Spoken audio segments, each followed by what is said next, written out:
shoulders. We're showing stories told. Watch the fire burn away the cold.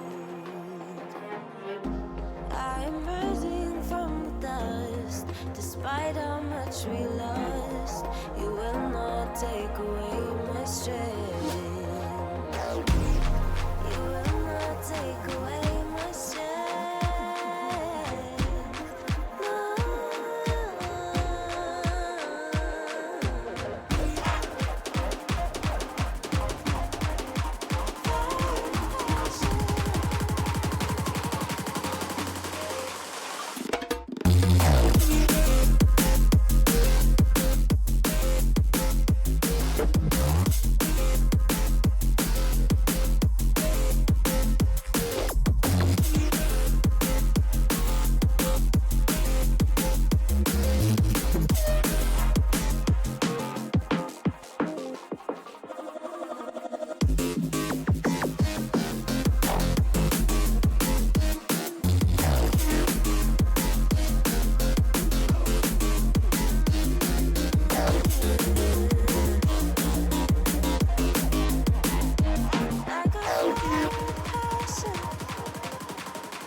Shoulders, we're showing stories told. Watch the fire burn away the cold. I am rising from the dust. Despite how much we lost, you will not take away my strength. You will not take away my strength.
It's slow, but Verdant keeps climbing in the standings. Blue-White's getting close to the victory, but out of the blue yet again, it slips from their fingers. And how was that happen? I want to understand.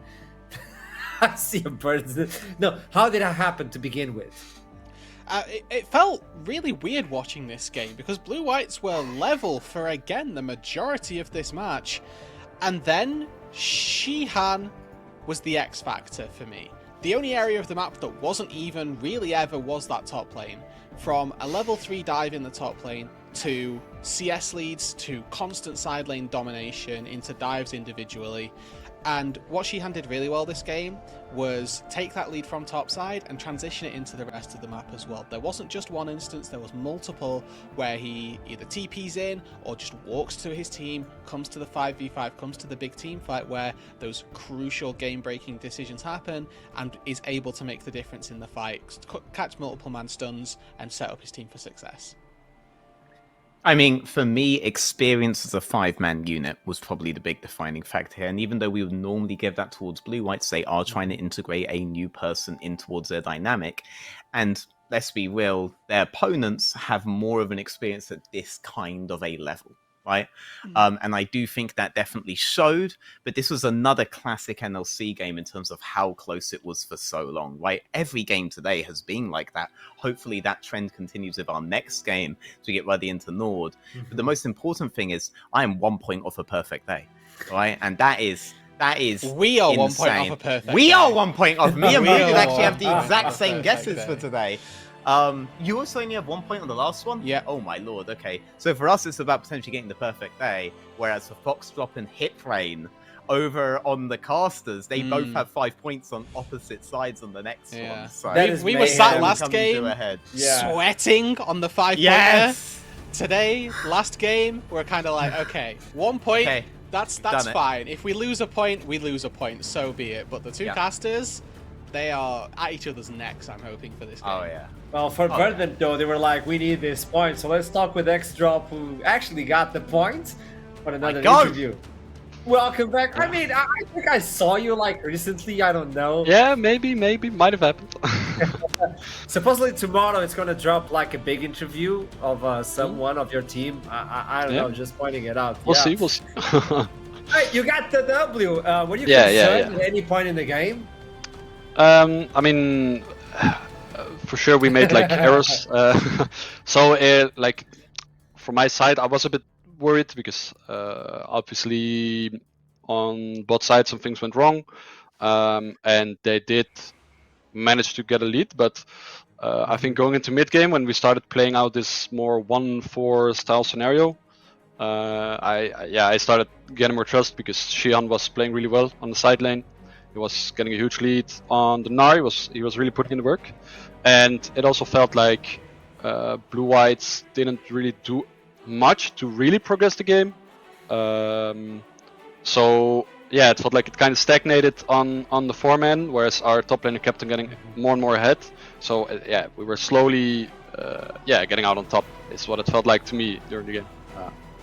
And it happened, right? But riddle me this. Imagine this would be like versus NORD, where your early game was not as comfortable as it was supposed to be. Do you feel like you could have gotten it back, or do you think it was because the other team was not as experienced with this sort of situation and what to do that with the lead that allowed you guys to take control of the game?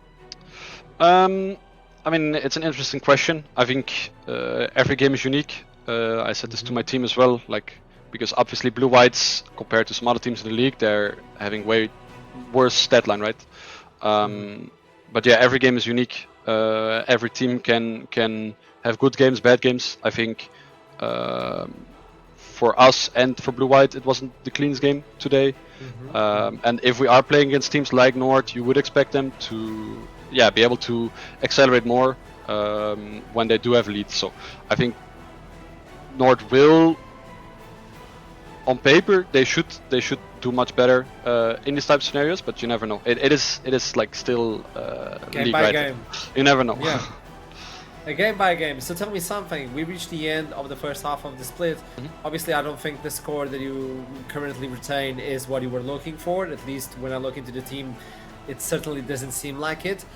So when you go into the revenge booth, what is the team that you want to fight against? I'm making this question to everybody because it seems like everybody shares an answer. What is your answer? I mean, I think there's multiple teams. I think we had a lot of very close matches that I would like to play again. Off the top of my head, there was the NORD one that we barely won.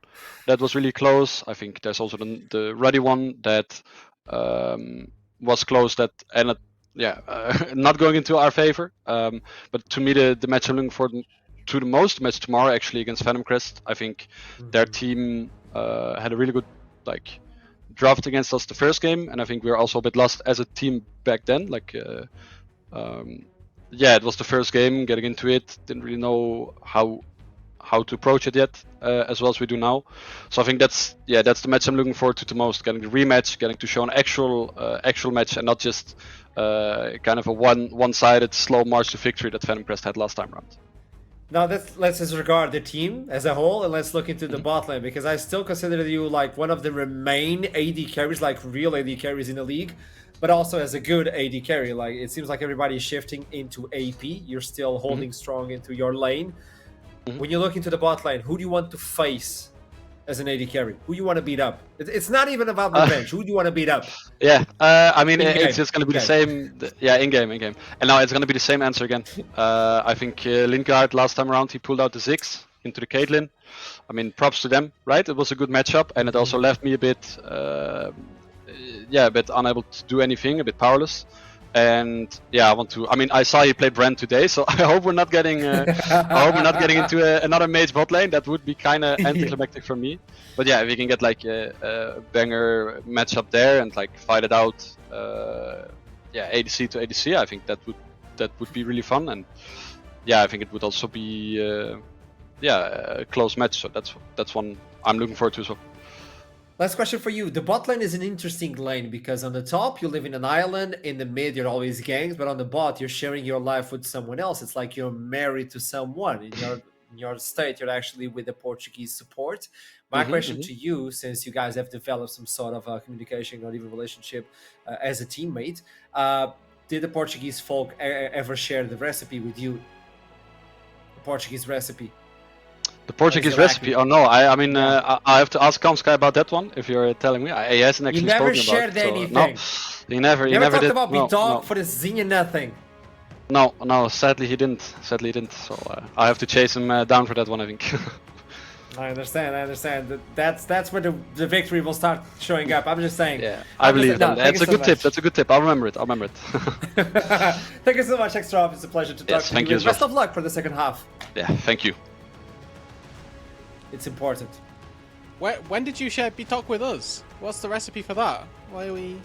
But I'm a shared chef, it with us? and I don't share recipes. I cook for people. I don't share the recipe. All right. But you're invited to my house, yeah. I gotta say, X-Drop is extremely eloquent. That guy is actually going to be really, really good on a desk, on a caster, hopefully replacing Voodoo whenever he decides to retire. Can we swap middle card? Not middle card, sorry, Duckling.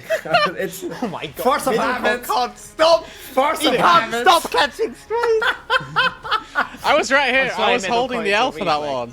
And then instantly out of left field, middle cop, boom, Duckling, boom. I was happy to take that one, X drop. No, but at the end of the day, Rude Dude, I will invite you if possible, but please don't steal my recipes. Well, that's the MVP.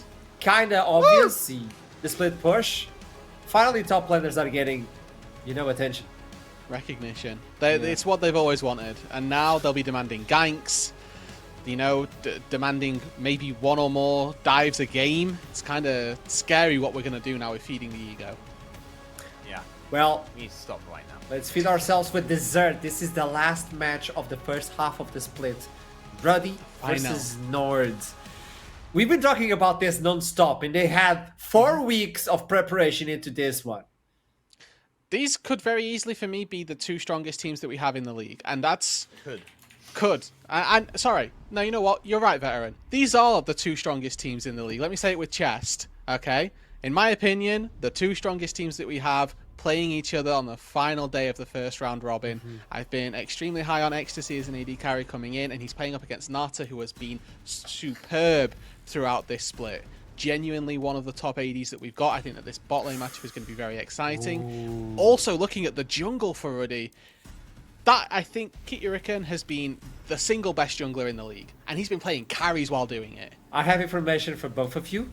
Mm-hmm. We were waiting for this. I think you saw it already. This is Veteran. why I said could, by the way. Could. This is what I meant by could. No Yeah. longer Oh, happening. As last hour, last Yeah. minute, NORD needs to Yeah. swap in the AD carry. They're bringing in Stergios as an AD carry. Keep in mind, he played jungle? before. I think he's Maybe. going for the AD carry. No, I think he was going for the Sure. AD carry. But he Who played Has their before. points on Ruddy! Oh yes! That's not how we do We're it. in, Rudy! Let's look into the top lane. That's not changing up. Build versus Nilla. Okay. Oh my god. These are Champion two select. guys who these are two guys who made their names in two different splits. Oh, Right? jungle Nilla Stergios.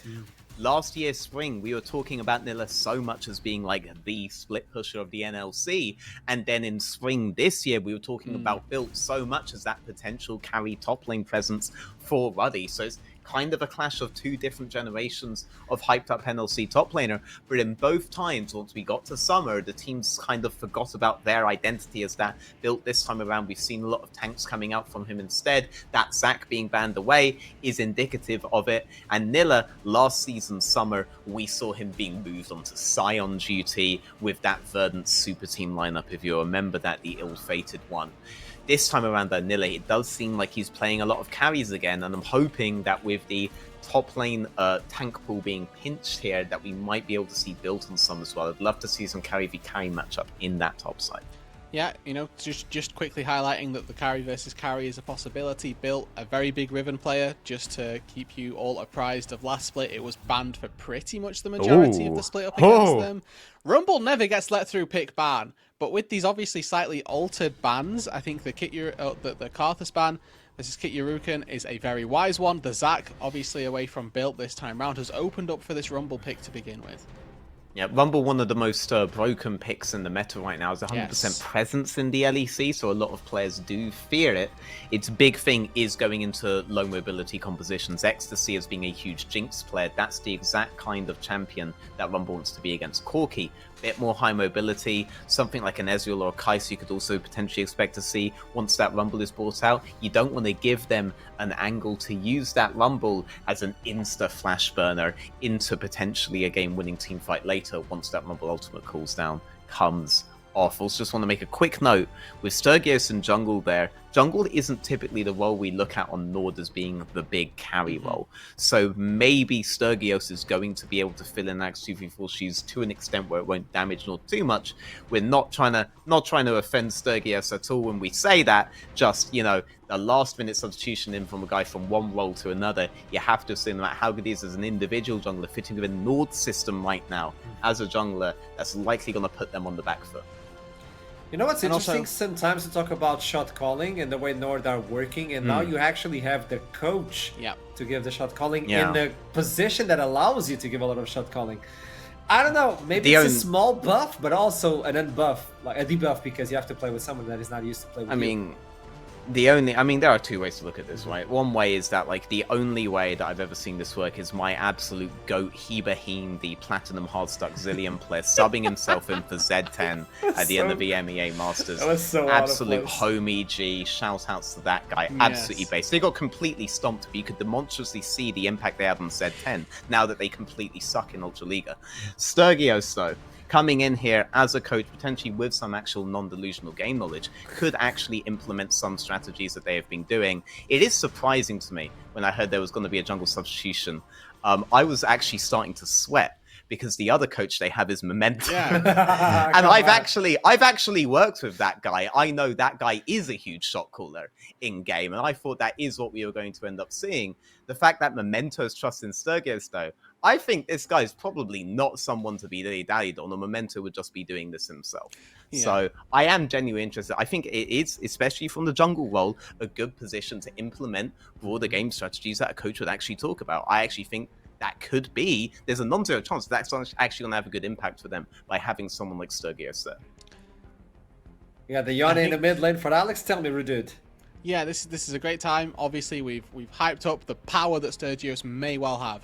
There's equally just as large a side that he could just fall flat on his face and not quite have the hands to keep up. But he's playing Sejuani, so how difficult can it really be? We see Sejuani let's go wide all the time.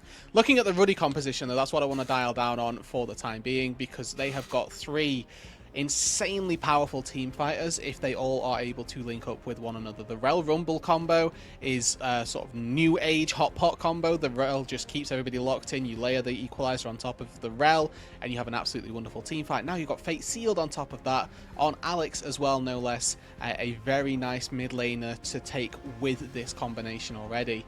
And if you prepare, you know, really any AoE AD carry that you're looking for, you are going to have a very good time of things in those team fights.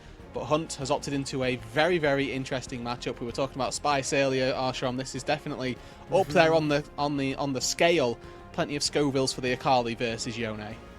This is California. This is California Reaper, man. You're pulling an Akali versus Alex? This is interesting.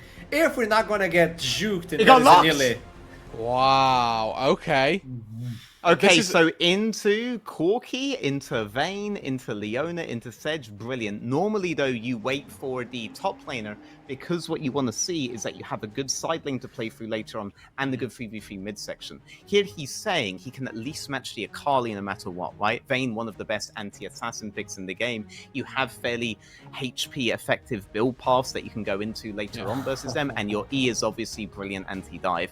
As a 1v1 duelist in lane, it's really good so long as you can play away from enemy support because of your low range and into a tank support. That's always possible with your repositioning tool on the Q. So this is actually a really, really good situation for a Vayne given all of that. It also locks Nille a little bit because if he goes another melee champ like the Camille, suddenly Vayne is even better. Like Vayne is really comfortable in this position here. Nata Vayne is a classic. I'm really excited to see it, and it doesn't mess up the damage mix despite the own in the mid lane because of that Rumble in the top lane. So this is really... Actually, no, is that going to be Rumble in the jungle? Because of the Rumble in the jungle. Even better. Even better. So that's actually really insane. I'm really excited to see how this game goes. I'm obviously a big fan of Vayne. I keep advocating for it over and over again. I'm really glad to see it. Yeah, build paths have been just consistently quietly buffed as well. Things like Static Shift, if you're struggling for wave clear, you can opt into that, an item that got buffed a lot, but also, as you mentioned earlier on, Veteran, just generally effective HP build paths that you can go for. Trinity Force, a really solid item that you can take on the Vayne that gives you that extra little bit of staying power in those team fights, and you already highlighted how well that can look in a side lane a little bit later on.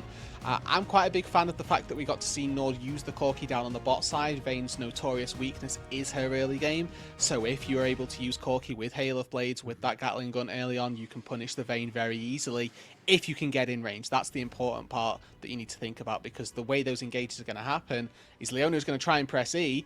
Nata's got the hands. Should just be pressing Q on every single Zenith Blade and never getting hit. So there's an element of execution there. We may have to try and bypass that with a flash and an auto attack instead.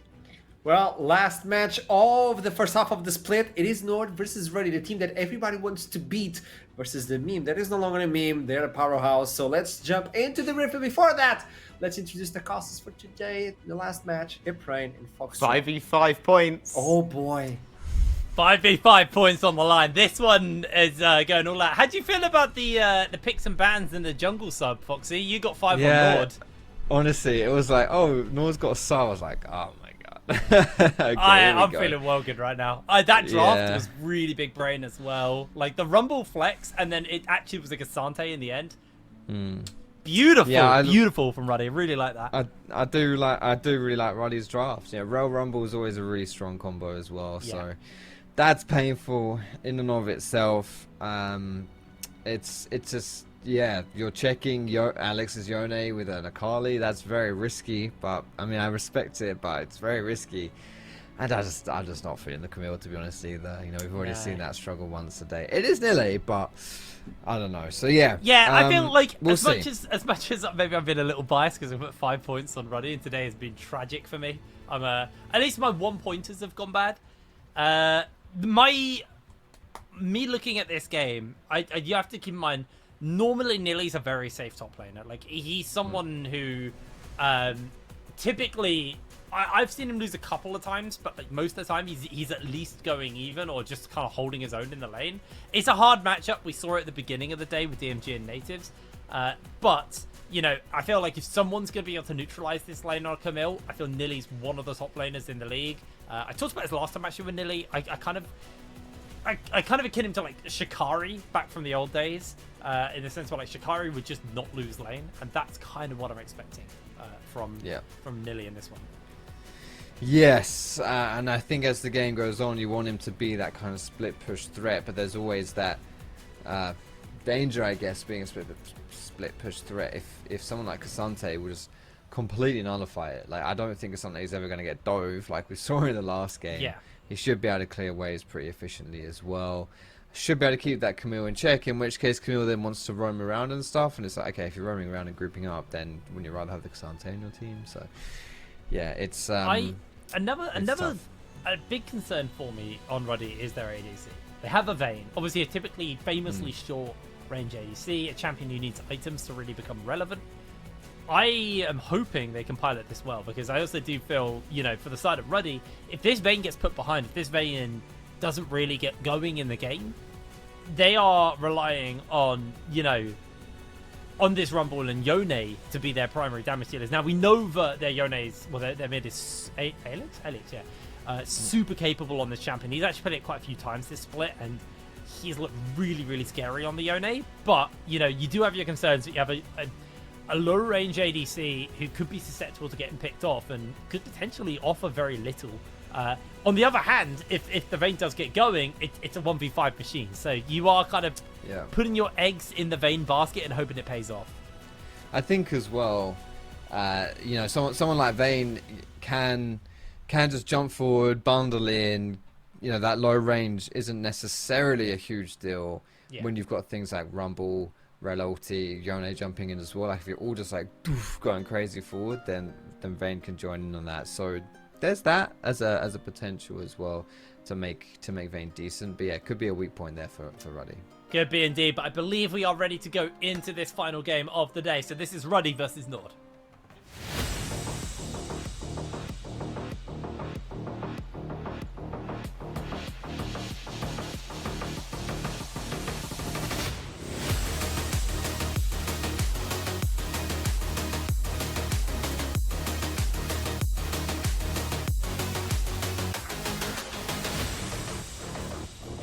The big one of the day, the big one of the split. This has been the game that everybody's been excited for. These were the two teams who, at the beginning of the split, kind of took over everything. And expectations were high for them. But DMG have kept pace as well and caught up with them. So this game doesn't really decide much. They just remain tied with Venom Crest, DMG. Still 3 front runners going into tomorrow's games. It's gonna be a very, very interesting one, this one. Well, this is it. Honestly, if you win this game, then you do solidify yourself in that top 3.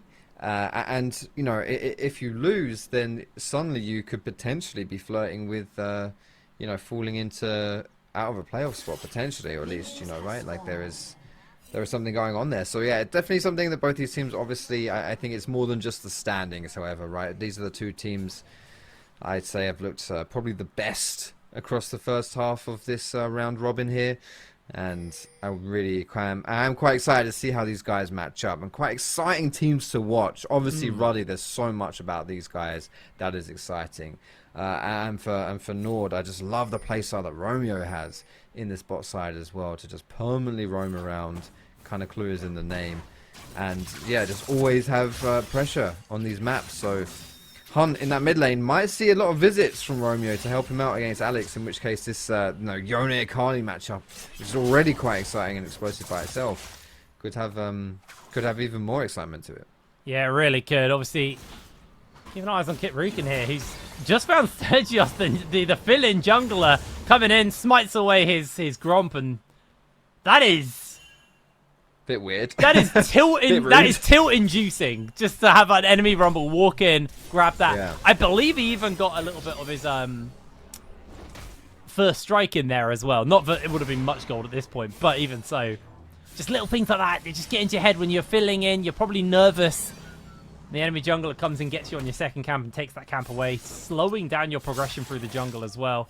Mid has been very scrappy, and I'm not surprised at all. It is an Akali and it is a Yone, and also it is just Ruddy. This is Ruddy's playstyle. They're a very, very scrappy team. They love to skirmish. They love to fight. And so far, my main criticism of them is they've only really shown that they can out-hands everyone else in the league. I want to see more macro play from them. But so far, they just win through just being better than everyone else so far.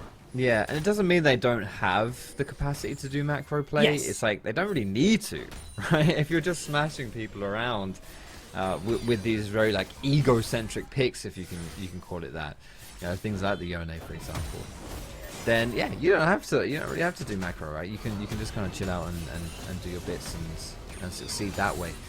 And yeah, Ruddy have been very good at doing that. This game, you know, there are opportunities to shut them down. However, we have a lot of crowd control on the side of NORD, specifically out of the jungle and in the support role there. Crowd control is always the nemesis of these style of champions like Yone and Vayne. And Sergios now, though. Sergios has completed his jungle clear, right? He did get that Grump stolen away from him, but he is above the pace here on Kitaruken. See if there's any kind of play potentially happening here, because I think the Rumble might be looking to cover up into the top side here. And yeah, he has to respect that. Yeah, it looks like Kitaruken actually. His invade obviously slowed his tempo of his clear down. He is up a level over Sergios. Has got smite. Probably expect to see him just run over towards that bottom crab and pick it up. Fated Ashes finished up as well onto Kitaruken, so his jungle clear just exploded in tempo off the back of getting that one item. And it's going to be interesting to see where the ganks are going to come forward, because I feel like Kitaruken probably is just going to be playing for 6 as quick as possible. Obviously got that level advantage is going to play massively into his favor. He's actually already on his chicken camp, so he's just quite happy to give up double scuttle and play for his jungle camps and maybe an invade if the opportunity arises. Yeah, if he went for that bot crab, he'd have to do it kind of cheekily, you know, a bit stealthily, because he doesn't. If you look at the position of bot lane and mid lane, there's no way he'd have any help to do it, right? So it would have to be something that NORD weren't aware of, as Alex is getting a lot of damage taken down onto him. Hunt's in a good spot here. This could be tough. He's just there dead. It is, first blood. He just played that really bizarrely. Didn't really want to. Well, didn't really want to just walk away. Stood in the shroud and gave Hunt the fight. Okay. Very important first blood there for Hunt as well. And crucially, he did it before he hit level 6, so he didn't dedicate his ultimate to that play.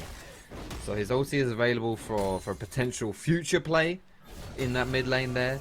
But of course, also losing that ultimate, losing that flash instead can make him a little bit vulnerable as well. So eyes on that mid lane, I think now that first blood's gone down and there's a summon spell discrepancy, certainly could have some targets. Oh! Just go full all in on Ecstasy. He's finding himself toasted. Romeo is now the one under fire, but they don't really have the damage. The silver bolts do a lot, but Ecstasy instantly able to Valkyrie out. They may just go back in onto him. Romeo goes for the lockdown. The cleanse comes in. They pull them forward as Natter finds himself a kill. Kitaruken gets another, and Romeo finds the support kill. So ultimately, a really solid play for Ruddy. Very good dive. Very good dive right there. Getting a lot of damage on the first play and then an easy follow-up afterwards. And yeah, as you said too, Romeo got the kill for NORD, so really sucks. Really sucks right there. Like 2 kills for essentially nothing, because does it really count if the owner picks one up? A lot of minions being lost down bot side as well. And Corki, you know, we said it before and it's worth repeating now. Corki with his new change, that he's more of an AD assassin kind of champion, isn't that late game scaling champ as Alex now again. Oh, good interrupt. The fate sealed comes forward. Hunt's using the invisibility, but Kitaruken's being toasted down. Able to secure the dragon, but Ecstasy gets the kill. Lovely little interrupt there from Alaric, but with the fact that they didn't have Natter was fresh on a base. Ultimately, they give up a kill. Kitaruken goes down, and Hunt starting to get more accelerated with getting that assist. Ecstasy also getting back in after, which was an unfortunate play on the bot side for them. Able to fire back, trading blow for blow. Right now, the gold is very close between our two teams here. Alex seeing if he can get that Q3 off onto Hunt. Able to find it as he's just repeatedly eating these Qs from Hunt. Hunt might just have the kill pressure on Alex once again. Does get the W shield off and some of the heal from the fleet footwork. Hunt, no ultimate available. Alex, no ult either. Does have the flash over Hunt, though, so I think he's hoping with the Vampiric Scepter and the fleet footwork he can heal enough as Built has the all out. He's going to throw it down. There's going to be the ultimate coming in from Nilly, but Built finds the kill. Looks like mid's under fire, though. Alex has the flash, will be able to break away Hunt. So safely flips his way out to safety. Romeo is lurking, has Hex Flash. If he wants to surprise Alex in that mid lane, it's not going to happen though. No, it's not up. Well, topside there is a cheeky invade here. Both these camps are about to spawn. Kikarukin will want to take them if he can. Sergius will want to have a say into it, however. And this is just like a 1v1 situation here. No other laners are coming or anything like that. Another jungle camp stolen by the Rumble. As far as it goes, Sergius will be kind of okay with that. It's not too much of a big deal. He hasn't even shopped in a while either, and he's still waiting to get that Balmy Cinder so that he can actually farm efficiently. I don't even know if he gets any more, right? I think even like a Warmog Rush is quite common on the Sejuani too, so he should be a little bit behind the pace, and the fact that he's not too far behind right now, you know, for a Sejuani, he'll take that. Yeah, he's only 400 gold down as Nata having a little fight there versus Ecstasy. Gets the Condemn back after getting the 4 shots off, the 3 shots off the Silver Bolts. Nata now level 6, got the ultimate available to him. Level 6 just came through for Romeo as well, so everyone in the game has their ults activated. And so far, I will say the one thing I'm surprised we haven't really seen is this Magnet Storm equalizer combo. I say that, they look for Ecstasy, he equalizes out to safety, breaks away, because that is exactly the combo for Alaric and Kit Rukin are going to be looking to go for. Hunt making his way down, knowing that there's a play potentially trying to be set up in the wave. A slightly awkward position here for Nord. Looks like Kit Rukin not giving it up quite yet. May just try and sneak his way through, but I believe he's seen on the vision. He's just going to get himself the crab and back off. This is the strength of that Rumble Rail as well. It's a combo you see quite a lot. But the thing is, it's not even... You don't even have to get the combo down by itself. Just the threat of it being there will dissuade teams from contesting, especially in places like the river or any kind of like tight terrain areas like these little channels that you can see in the jungle. Because again, you just, you know, you drag everyone in with the Magnet Storm and then lay that red carpet down on top of them. It's really, really difficult to deal with. Yeah. And Nord having to concede a little bit in the bot side of the map. You can see almost 1,000 gold difference right now. And it's something, you know. It's not a huge amount at this point, but it certainly is a foundation block for Ruddy to build on. And most importantly, because it is Ruddy, we've seen them take an inch and absolutely turn that into a mile. So far, not a huge difference, but by Ruddy standards, could be something. Yeah, it's something for them, right? As they are seeing Alex repeatedly kind of misplay into Hunt. I've seen him lose a lot of trades where he's kind of shot a Q in the wrong direction and ended up eating a couple of extra Qs and the empowered autos come off it. As it does look like Ruddy have done a solid job of collapsing their team over, although Ecstasy's on his way up. Grub 1 was secured here by Ruddy, but I think they're a little bit nervous knowing that the Corki is missing, and this is actually going to be a 5 grubber here for Nord. So Ruddy ultimately... Even though they rotated and had first move in, I think they were just a little bit nervous to take those fights, knowing that right now there was going to be more members of NORD in the area, and that fight would just go terribly for them off the back of it. I do think it's a shame as well, though.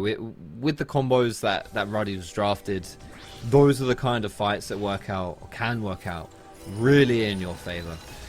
And not being able to take them because of a numbers disadvantage is a shame. You can see that NORD now being zoned away from this tower bot side. They kind of know Kikarin's in the area, but they don't know for sure, but they certainly sniff it out.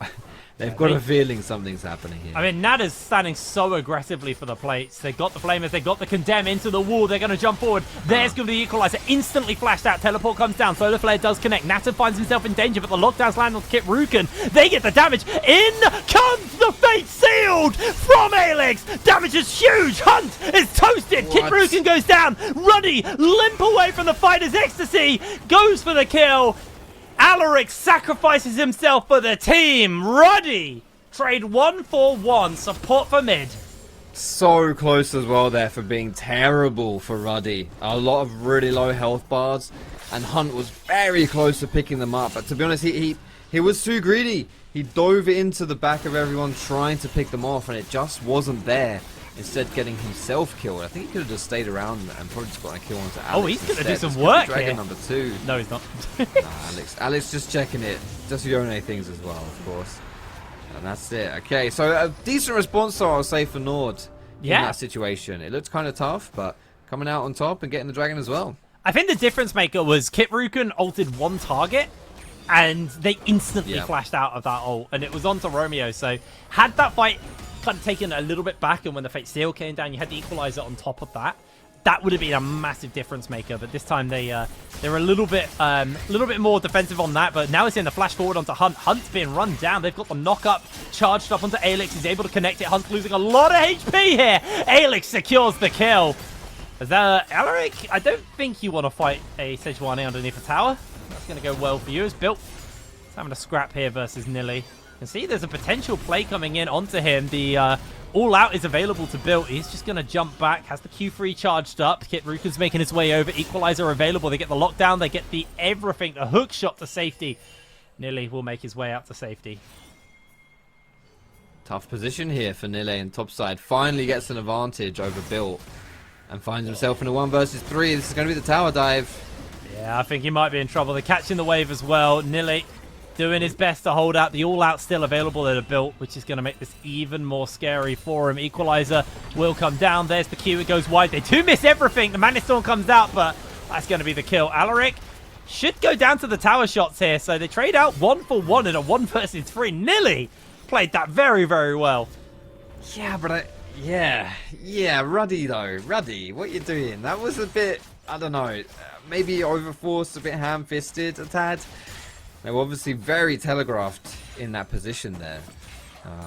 And gave enough time for NORD, for Sturgios to come up and to retaliate. Like you say, a 1 for 1 in a 1 versus 3 is good, but the question is, dedicating all that resources, 3 people to the top side, what does NORD get on the rest of the map? And the answer is, not a lot, to be perfectly honest. And as we take a look down at the, the CS totals here as well, the Vayne is just scaling hard. 30 CS lead over Ecstasy. Got the Kraken Slayer completed as well. Someone like Romeo and Sejuani, they're tanky, but against the Vayne, absolutely not. Terrifying stuff right there, and she has the cleanse, which is even harder to lock down. We haven't seen a lot of Vayne so far. What on earth? He's really Is he trying to just get in range to take the tower? I mean, he gets it, play. but I think he just gives his life for it. Hunt's going to run him down. Misses the shuriken flip, but Alex is down. Hunt with a perfect execution. Punishes Alex, who not so perfectly executed what he was trying there. Did get the tower, I guess, but don't know if the cost was worth it. It's not terrible, to be honest. I actually don't think that's a terrible trade there. It only looked weird because he ulted into it, to be perfectly honest. But aside from that, yeah, fair enough. Alex will take that, I reckon. And it also sets him up for the future, right, with his turret being down. Because he will most likely spend a decent amount of time in that bot side, if not him, then Kazante pushing it out. Although Hunt also looking to return the exact same favor in the bot side, taking that tower He's got down. 5 grubs as well, so that tower will go down very quick. It should there be it is. dead. There it is. Yeah, so that's a bit of a trade at the end of the day, plus a kill. Not too bad for Hunt. I mean, first Tower Blood did get buffed, so it's a little bit more, it's quite a lot more gold actually. We're saying this, Nata gets the condemn off. He's doing a lot of work to Romeo. Romeo is being melted by Nata with the ult on. Ultimate comes out from Sturgios to make sure that he does get away. Still early days for the Vayne though. Still early days. Needs a little bit more items before really starts to melt through targets. But Romeo got a taster of what's to come from Nata. That's a win though overall for NORD, I'd say. With the dedication from Ruddy to put so many members down there, including the teleport, and Nidays was just chilling topside. He didn't have to go down at all, and his TP is still up. With this dragon spawning in 50 seconds, there's a potential to have an outnumbered fight down here. I still just, I want to see what Camille is going to be doing as this game progresses, because we've seen it once before already today, and we're sort of seeing it already here. They're not winning the lane phase. And they're not as useful in the grouped up scenario, and even in the split push, I struggle to see how the matchup works for them. I have faith in Nile. If there's anyone that can do it, it is him. But again, it's something that we want to see develop as this game goes on. A real pressure point for NORD in that top side with this Camille pick, who's clearly not picked for the team fights and to be a team player, right? So we want to see her really pop off inside. You know, she had achieved what I think both of our Camilles wanted to achieve today on the Jax. Yes. And ultimately, yeah, I'm kind of with you on it. I feel like there's just better matchups for Cassante. I don't think the Camille one is a really nice one.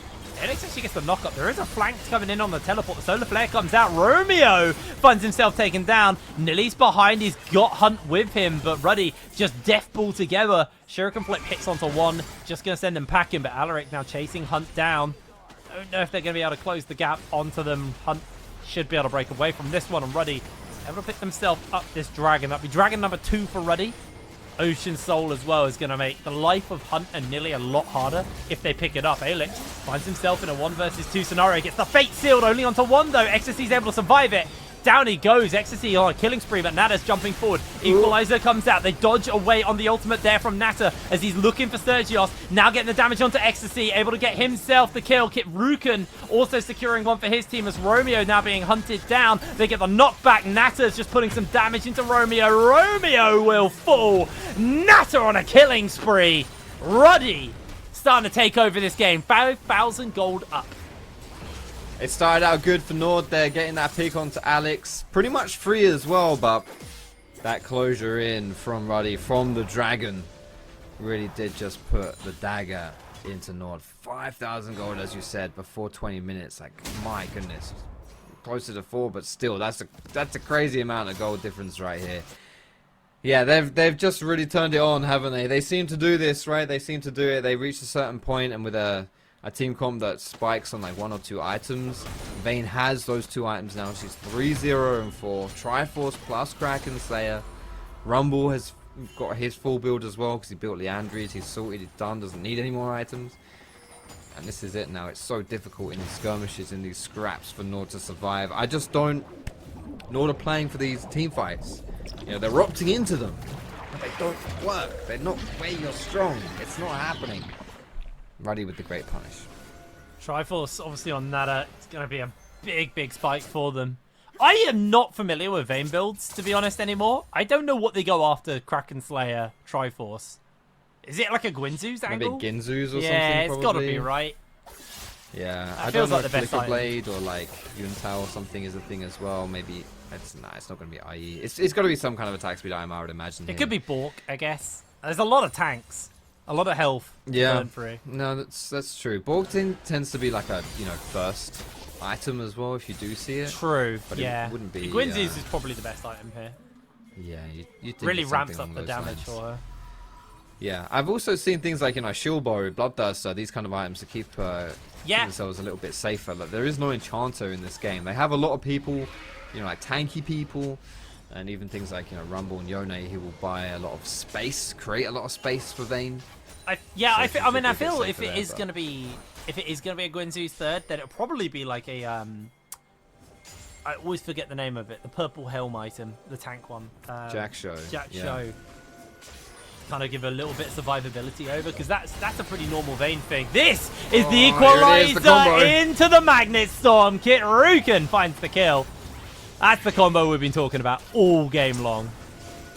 Yep, there it is, and just Full control just as you like, simple, easy. I mean, they engage on the 2 only tanks that NORD have, coming in. Sejuani and Leona, and still got the kill. Yeah, NORD don't want to give this one up for free. Sergios, there's no Magnet Storm available. He gets caught out. He gets interrupted. Baron is secured, and now the fight is on. Sergios going low. One more auto, but Kit Ruken's burn secures the kill. As NORD are sent back in. Perfect execution back to mid from Hunt. And the Baron is on all 5 members. What can they gain with it? Yeah, it's going to be a tough one to defend here for NORD, because I imagine even if you just 1-3-1 right here for Ruddy, there's not too much you can stop, not too much that you can do about it. Ruddy really have just turned on the Jets, haven't they? Yeah. After that bit of a blunder on that play bot side where they were chased down and just about survived. Since then, it's been all ruddy, and you have to credit their movements, you know. And we talked about how they don't really have to play too much macro, how they just beat people around because they're better than other people. Oh no! I mean, you can get an armor shield, but Kit Ruken is monstrously fed in this game, able to pick himself up his 7th kill, 500 gold shutdown on him as well, 350 onto Natter, who's actually got the half-round axe, so I think that's a Wit's End as his next item. It could be. It makes sense into the Akali as well, yeah. Gonna get some damage onto Sturgios. Oh my word. Getting damage, tumbles away from the ultimate as well. With the Baron in the pocket, they're just going to turn their attention towards the mid lane. But Alex has to fate sealed away. Does have the flash. He's getting some damage. Hunt's going to chase with the perfect execution. Does miss it, but the equalizer comes out. Hunt's being burnt down. Shuriken flip lands onto Alaric. The flash forward from Kit Ruken. Hunt flashes away as well. Sturgios able to break away for the moment, but Natter's in danger. Natter is locked down. They find the damage though to get the kill onto Sturgios. Natter finally shut down by Ecstasy. Ruddy are melting. Not a blinking health bars built is going to have to do some work here, but he is locked inside the Hextech ultimatum. Triple kill over to Ecstasy as Alaric is breaking away, trying to make a run for it as NORD just going to turn their attention towards the dragon. Okay, good fight here for NORD. Some signs of life, and most importantly, 3 kills into the back pocket of the Corki, including a big old shutdown from that Rumble. Really, really important stuff right there, and a great punish. Plus the fact that Ruddy had Baron at this time as well, so you're taking that off the board. You're not putting yourself on soul point because you're able to pick up this dragon. You get the objective bounty from it as well. That is big. That is big. That is but very big. Unfortunately, they're still finding themselves in a fairly significant deficit. Now it's all on Ecstasy. What can he do moving forward here, and how can NORD enable him? Well, he's now accelerated himself in items over Natter. It's only a 600 gold lead to him, so nothing massive, but is starting to get their Infinity Edgelord, Doms, Triforce. Got another Agility Cloak as well, just to give himself a slightly higher crit chance. And Natter still waiting on those Wits End, now cleanse them flashless for a potential skirmish or fight that comes up. And honestly, that all starts off the back of Alex again, repeatedly finding himself getting caught, repeatedly overstaying his welcome. His team are fully committed on the bottom side of the map, and he's still very far up on his lonesome, outnumbered in the mid lane. And Alex definitely going to have a bit of a think about his positioning going forwards, because if he finds himself caught out again, he's in real danger. And it's the Terminus, by the way, for Natter. The Terminus, not the Wits End. That makes a lot more sense versus the tanks. Yeah, you do kind of see these like chunky Vayne builds being a bit more popular nowadays, to be honest. And it does make sense just how much damage there is in the game. But yeah, Vayne getting a little bit more of those resistances on her side. Try and keep herself alive with those. NORD for the first time in this game though, pushing up, taking the initiative. Looks like Ruddy maybe put on the back foot a little bit, but Ecstasy, despite getting all those kills, still is a level behind Natter, right? Yeah. Let's not act like, oh, this is a huge throw. No, Ecstasy's really far ahead. Nah, Ruddy is still strong. They still have the team fight combos, and I still don't think NORD should be playing for these team fights themselves. But it all does come down to Corki and that fluffy corgi butt. There is a way to success. There's a 5,000 gold lead between the two teams. It's mostly on Kit Ruken, who is 4,200 gold over NORD's. You know, to be fair to NORD, he is not the full-time jungler for the team. He is the stand-in. But that Rumble is going to start to do damage. I mean, Death Cap is close. I saw a smite come out there from Kit Ruken. He's going for the recall, so I'm going to make the assumption that's the Death Cap finished up. There it is. And now that equalizer is going to really hurt. You've got the Zonyas, you've got the Death Cap, you've got the Leandries. That is a beefy amount of damage coming out from Kit Ruken, who's closing in as well. Level 14 at the moment. Closing in on that 16 mark where he gets all the extra, well, another point in his ultimate. And to see how much damage he does to Sturgios. He is a tank. Half health him really easily. I mean, he's got Warmog, so I'm just going to run away and heal it back up. But yeah, it is And this is the thing as well for Kit Ruken. He's living the life because he's his team's only magic damage, right? You've got with that Yone mid, Kasane top, and Bane bot. Like you are your team's only source, you know, of AP. So no one on the side of NORD is going to be building magic resist, right? They're just not going to do it. So he should be doing a lot of damage. Alex here, it's found Nilly. I don't know if he's giving it a chase. He comes in with the knock-up. Nilly's actually doing a lot more damage to Alex than maybe expected. Flashes away from him. Alex's damage is huge, but Baron's going to get started up in the meanwhile. Teleport available to both of them, as you can see Alaric trying to do the zoning duty. Sergios getting in close. Baron's going to come down. There's the equalizer to separate the team, to draw a line. Alaric taking a lot of damage in the meanwhile. Alex no ultimate. Romeo going very low. Nata remains untouched. The Sturgios is next up on the target for him. They're going to continue the chase, but they're going to peel off and pull back towards Baron. That ain't it. That ain't it for NORD. Ecstasy was just hard zone that entire fight. Sturgios has to find the hero still. He's jumped in. It's far too early.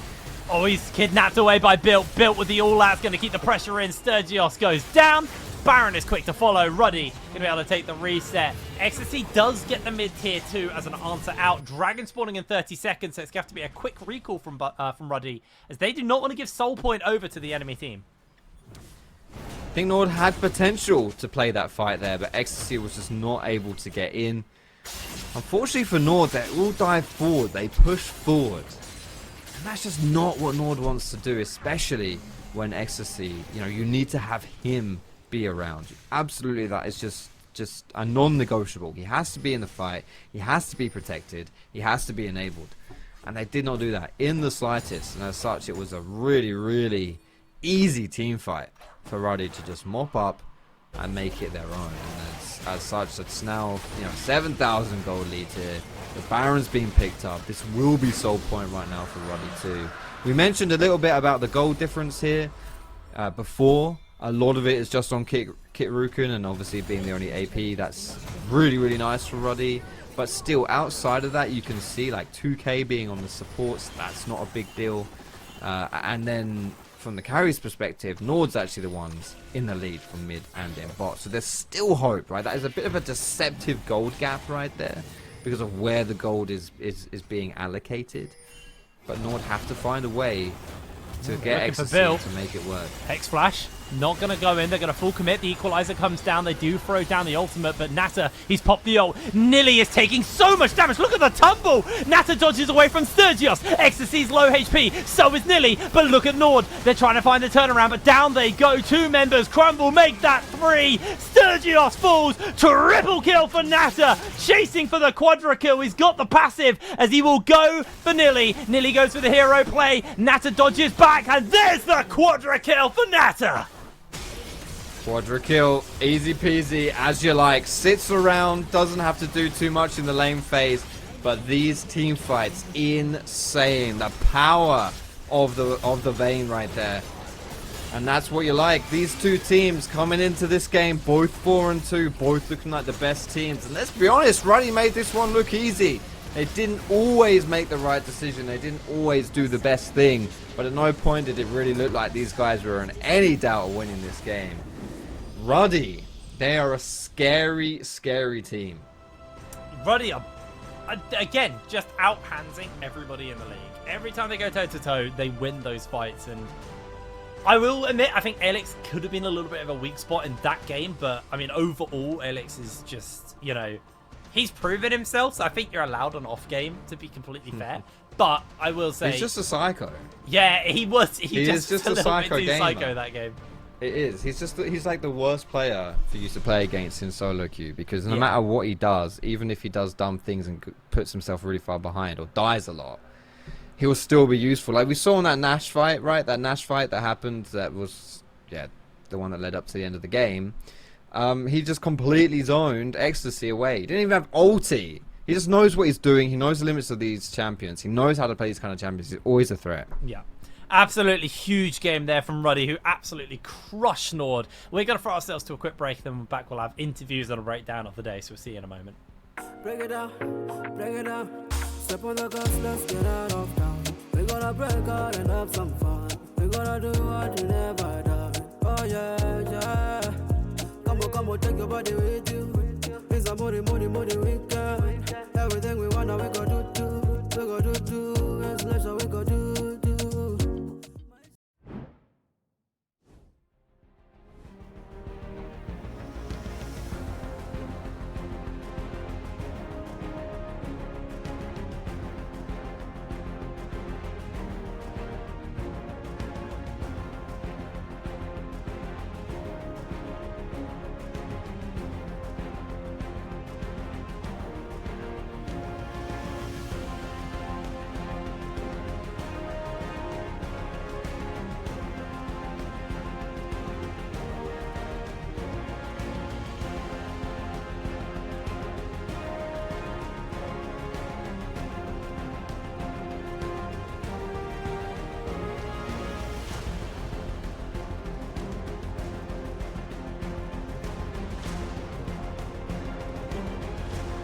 And at the end of the day, a team actually looks for NORD and takes them down, ready with the victory, putting themselves tied up for first place, because there's always a tied first place in summer 2024. But how did this happen? Because NORD were looking good at the beginning as well. It was a fair fight until it wasn't. With an exceptionally based AD carry pick, Arsharon, I'm afraid the answer is merely simple. Vayne gets locked in versus 2 tanks. I'm loving life. Doesn't get punished early on well enough at all, and Nata just ran over NORD in those team fights. True! Vayne is one of the most based picks in League of Legends, man. It's one of the most underrated ones. There are so many good rotations to do it, especially with this like tank top meta we've been having this whole time, and without enchanters getting the needed buffs that they need to stand up in the current meta. So there are loads of scenarios where enemies gonna have double tank melee scenarios, and now with lethal tempo AD carries being moved out as well, you're getting more carries put in mid lane. Guess what? They're all melee. Perfect Vayne opportunities. The season began good for Vayne. It's getting better. Nata's Vayne, absolutely beautiful. I said he's normally a one-split wonder, and that was a wonderful performance that he put on with that Vayne today. Hopefully he keeps up this strength, keeps delivering me those points, because it's a perfect day for me. A perfect day for me, dude. And a perfect day for Initialize, who unfortunately can't be with us to celebrate being so based, awesome, intelligent, smart, and sexier than everybody else. That isn't us three. Well, this is how you look into the game. You talk about predictions. Let's talk with Memento from NORD to understand a little bit more about this game. And welcome to the interview, Memento. Thank you. We get to Thank see you. I'm glad to be here. Sergio's on the game, and we don't get to interview him and flame him, so it's your job now. Yeah, it's quite a peculiar situation, but unfortunately we had to sub in Sturgis today. And yeah, overall I think RUD has played better. That's pretty much it. We weren't able to capitalize on the Vayne pick in the early game, and then we took some fights, especially around the second dragon, that kind of blew open the game when we were in kind of a decent spot, and then we kind of out-team fought them when they had Nash and they were sieging. But overall, like, it is what it is. I think they played better. We gave a good attempt. I'm proud of the guys. They haven't scrimmed at all, so with Sergio, so it was just a random last-minute emergency sub. So considering that, I'm happy with at least that they gave their best and tried. Obviously, there are some limiting factors on the situation and on this matchup, this so anticipated matchup, which means that the next one will be even more interesting. We finished the first half of the split. How do you look into what NORD did? I mean, I'm pretty positive that we'll finish with a pretty high in the standings. I think the team's progression has been very good so far. I think the second half of the split will be a lot better. I mean, we dropped 3 games, so yeah. We've been talking with teams throughout the day, and everybody keeps saying the same thing. Only one team didn't say it. We want to face NORD. We want rematch versus NORD. It's NORD I want to beat. How does it feel to be the center of attention? Everybody was looking to beat you up. Like, this is concerning. Yeah, but I mean, that's good. That's good. I mean, I like the competition. I think it just means that we're probably the team to beat, because I think we've beaten most of the teams, and I think we're looking as the most consistent team besides today. But overall, I think the team has been looking pretty good. I'm happy with the progress they've made. The guys are putting in a lot of effort. They're giving their best, and yeah, I'm pretty confident the next split. I guess the second half of the split will be even better than the first half. Love it. Thank you so much for the interview and the time to do it, and I'll see you soon. Best of luck for the second half. Thank you. Take care. They need like a cop or something, because everybody's looking after them. I mean, you didn't ask the key question that I really wanted to know, though. Why didn't Memento sub in? I actually would have been terrified if Memento had subbed in. But it seemed like he was like already done. I was like, nah, I'm not gonna bother him, because I wanted to say like, why not you? Why Sturgis? I mean, the return of Memento probably would have thrown a big spanner in the works when it came to the predictions race, for sure. I will say, I think that draft that NORD had is very, very difficult to come back from once you start falling behind. If you have winning side lanes, it's good. If you don't have winning side lanes, you really lack the wave clear and obviously the threat in that particular situation that you would need to be able to stall out the game until you can start winning those side lanes again. So I think if they ever lost control of the game, it would have been very, very difficult for them to be able to come back. And ultimately, the first time they lost, it was kind of over from there on out. It's a matter of closing for RUD. And this sets up an appetizer as well for when both teams meet up again. with all their players and everything.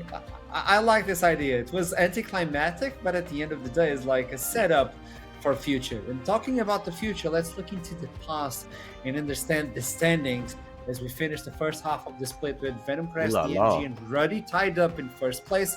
The NORD and Light side in fourth, second place. I want to say fourth, or Voodoo is going to lose it. Verdant is on sixth place, Natives following up, and then Blue White still searching for their first victory. I'm going to leave this up, or I was going to leave the standings up, and I would like you to tell me, how do you feel at the end of the first half of the split? If you can bring up the standings, please do let me know. Sorely disappointed. We only have 3 teams tied at the top as opposed to the 5 that we had going into the day. Now, obviously, it was not possible, really, after the way the standings laid out, for it to stay at 5. But I'm pleasantly surprised by DMG and by Venomcrest. I think Ruddy coming into the season could have arguably been given a bit of a favourite shout as well. But DMG have done a great work with their tops, obviously topside with Bucci stepping really into the fold. And then I'd like to say that Bitsa as well has really stepped up in the most recent weeks to keep this DMG roster at the top of the table. All eyes on Natives. A good way to think about the disparities is how many weeks it would take to catch up. And right now, if all the rest of the league start winning against each other, Natives would need at least 2 weeks to be able to catch up to the top spot Venomcrest have. So you're starting to see people pull away. It's going to take longer than a week now, which is what we've been at until this point, for the standings to significantly change. Now, we are starting to see disparity and difference, and we're into the second half of the split, where you can't afford to be, as you like to say, you can't afford to be experimenting, to be trying out things, to be finding your form, any of this stuff. Now it starts to be do or die. Natives have had all of their room for errors. They now need to show what they've learned. Now and ever for all teams, if you want to make EMEA Masters, and also if they want to be the conquerors of the Northern League of Legends Summer Split 2024. But with that in mind, you can also win by joining the Fantasy League on Twitter and winning one of these 3 prizes. Obviously, the first one is just enticing.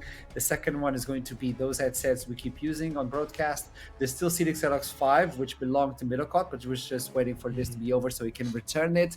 And eventually, there will be a webcam, I hope. I'm just praying for still cities. But yeah, these are the prices you can get at the end of the league if you're capable of being the best on the fantasy league. Well, it's not a fantasy, it's the schedule of tomorrow, because we need to know what's going to happen and what games we're going to have, because it's time for rematch, revenge, and that will be probably the most interesting storylines we're going to be building up. If we have the schedule, we will bring it up. There you go. So we're going to start with Ruddy versus Blue Whites. This is going to be a tough one on Blue Whites. Light side versus DMG, Natives versus NORD, and then Ruddy versus Venomcrest. Yeah, 3 big games, honestly. Obviously, Ruddy versus Blue Whites, we're kind of anticipating that one is a fairly convincing Ruddy victory, but the rest of these games all have good chances of potential upsets depending on who's jungling for NORD tomorrow. Natives very easily have a possibility of finding a win there. Wow. The Verdant versus Venomcrest roster, same sort of token of very close teams in the standing. So 3 games could very easily be very entertaining. I mean, Natives are running the Crucible, especially because I have been told that actually the reason that Memento wasn't playing as he was supposed to play, but they actually weren't able to send the information on time. That's what led to Sergio's playing instead of Memento. So in a similar situation, Natives would be facing a version of Memento the version of NORD that has Memento when it all has their starting jungler that they have trained as a 5-man unit with that whole time. So either one sounds scary to me. Natives, we were just saying they need to start winning now, and they go up against DMG and NORD pretty much immediately off the bat. That's a very, very difficult gauntlet for them to have to get through. So good luck to them. I will be looking at their games probably the most closely, because if they turn out to be a solidified bottom team, we can start talking about a bottom of the table, a middle of the table, a top of the table in a real kind of sense. It could be a build-up of a new miracle run for another team in Summer Split. Well, talking about miracles, you got a perfect day, didn't you, veterans? So let's bring it up. Lovely stuff. The right-hand side of the board. Beautiful. Look at that! Nice and clean. Who are the big losers? Who inted today? Looks like, honestly... Hip-Brain. No. Most down, it's Foxdrop with the 5 loss, and then Duckling with a 4. No, Hip-Brain got double 5s. Yeah, it's just 1 point each. I keep not looking at the points. Yeah, no, you're right. It's not bad. Everybody did good. Wow. I respect going for the blue whites though, right? Like if you Yeah. get the blue whites correct and you get that That's a big perfect cash in. day that no one else does, oh my lord, yeah. Whereas like can't get a unique one, but given that I am already at the top of the standings, holding with like the safe picks is the best play for me until we get towards playoffs. Oof. As we can see right there, 38-38 me an initialized guest on 30. Equalizing with RUD now, RUD catching up to the spot that isn't even a one consistent brain. And then everyone below just why even It's turn up for embarrassing work for that day? those Why people, even get out of honestly. bed? Yeah, like on like You know, yeah, you I know mean, what? Let me just get in and just say something. I Yeah. would like to give a word of appreciation. Nobody is on negatives this time. True, actually. Yeah, no one Hey. is. This is I'm Give Foxtrot a surprised about couple weeks, Foxtrot. okay? I mean, I'm surprised about Foxtrot being ninth. I would say that Foxtrot came up like second last time round, so he was really high up on the standings last time. So I do expect him fully to overtake Middlecott, and the world will start to heal as Middlecott falls back to last place in the We also standings have- in a system that he created, by the way. Yes, sir. We also have Tell me like this. playoffs extravaganza, right? Where we get double points for perfect and awful days. Yeah. There's a lot more weighting on points because there's just less to bet on. So you know, there's a real world where the playoffs throw big spanners into works once again. The plus or minus 48 swing is very real. Yeah, keep that in mind because everything can change. Foxtrot may still catch up, and somehow Duckling might still go negative. So we don't know about that, but we do know we'll be back tomorrow at the same time with the games we just showed you today. It's the first day of the second half of the split of Summer Split 2024. So if you think about missing, don't do it. Until then, keep climbing, never stop. And I'll see you soon.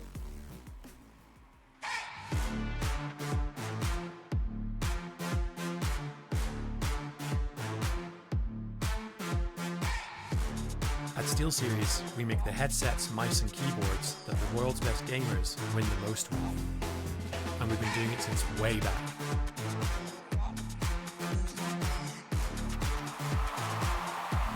It's up to you how far you go, but whatever you do, go for glory.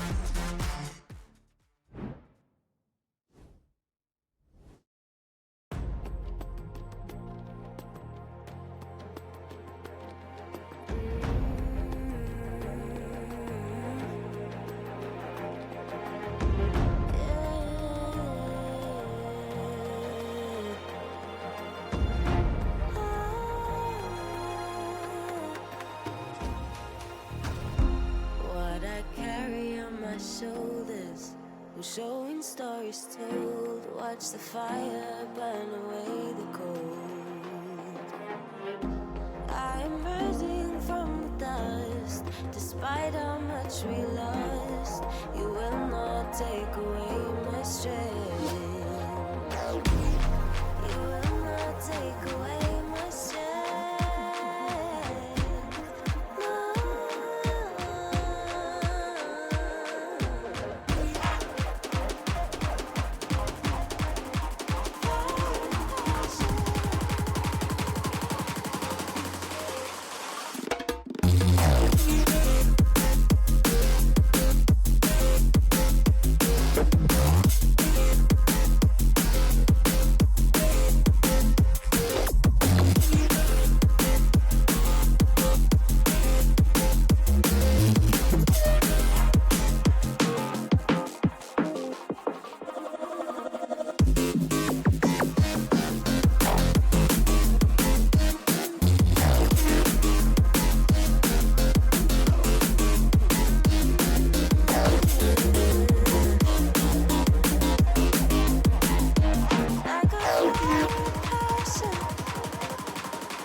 stories told. Watch the fire burn away the cold.